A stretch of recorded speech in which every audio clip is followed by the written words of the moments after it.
Hello friends, स्वागत है आपका आपके इस यूट्यूब चैनल टून स्टूडेंट पर। दोस्तों, यहाँ पर एक अच्छी खबर है उन तमाम छात्रों के लिए जो बिहार में अपने अपने कैटेगरी में होते हैं, जैसे कि बीसी कैटेगरी हो, ईबीसी हो या फिर एससी एसटी हो। सभी के लिए एक अच्छी खबर है। वो खबर क्या है? तो दोस्तों, यहाँ पर जो अभी हाल ही में आपका जाति जनगणना आधारित जो है एक सर्वे हुआ था, तो उससे संबंधित यहाँ पर एक ऐतिहासिक कदम लिया गया है और नौकरियों में आरक्षण का कोटा जो है वो 75% कर दिया गया है।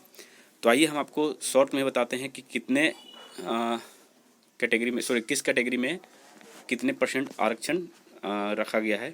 तो दोस्तों, यहाँ पर आप देख सकते हैं, एक बार थोड़ा इसको जूम कर लूँ।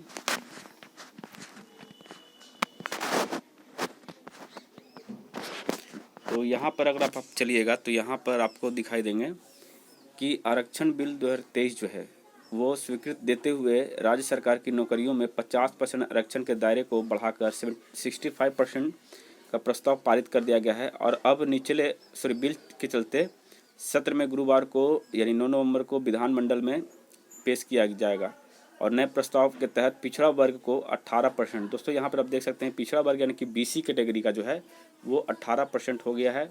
साथ में अगर हम बात करें ईबीसी कैटेगरी की, तो ईबीसी कैटेगरी की यहाँ पे 25% हो गए हैं, यानी कि ईबीसी की अगर बात करें तो वो आपका 25%, जो कि पहले 16% थे और ये 12% था, इसको 18% किया गया। ठीक है।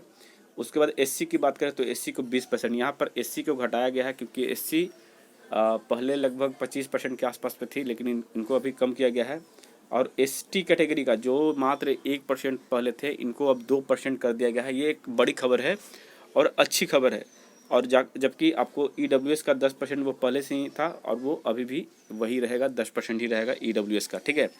तो यहाँ पर अगर कुल मिलाकर देखा जाए तो 50% जो है आरक्षण के दायरे में आ गए बीसी, ईबीसी और आपका एससी और एसटी, और 10% उनको मिला जो पहले से थे। और बाकी 35% जो है वो अनरिजर्व कैटेगरी के लिए बन गया। तो दोस्तों, इससे फ़ायदा क्या होगा? तो इससे फ़ायदा ये होगा कि सीटों की संख्या बढ़ेगी जब भी नई भर्ती आएगी। ये वर्तमान में चल रही बीएसएससी इंटर लेवल पर लागू नहीं होगा, ये बात आप समझ लीजिएगा। ठीक है।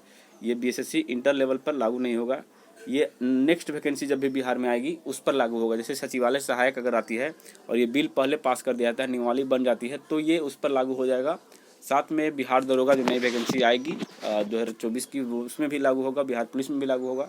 तो ये एक अच्छी खबर है और बहुत ही सराहनीय कदम है कि चलो जिस हिसाब से यहाँ पे लोगों की संख्या है, कैटेगरी वाइज जो लोग हैं, उसके हिसाब से यहाँ पे आरक्षण दिया जा रहा है। तो यहाँ पे बताया भी गया है कि क्यों जो है केंद्र सरकार को भेजेंगे रिपोर्ट, और आरक्षण दायरों को क्यों बढ़ाना पड़ा, इसके बारे में भी चर्चा किया गया है।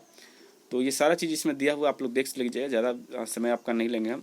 अब हम फाइनली बात करते हैं बीएसएससी इंटर स्तरीय द्वितीय का जो प्रोसेस है। फॉर्म भरने की अंतिम तिथि जो है वो दिसंबर कर दी गई है। तो आप लोग आराम से फॉर्म भरिए, कोई हड़बड़ी नहीं है, आपके पास टाइम बहुत ज़्यादा है और मेहनत करते रहिए, क्योंकि इसमें सिलेक्शन हो जाने के बाद आपको फिर किसी चीज़ की ज़रूरत नहीं पड़ेगी।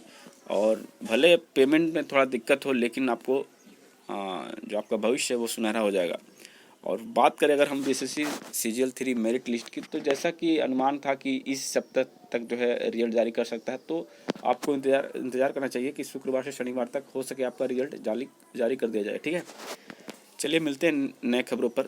जय हिंद, जय भारत।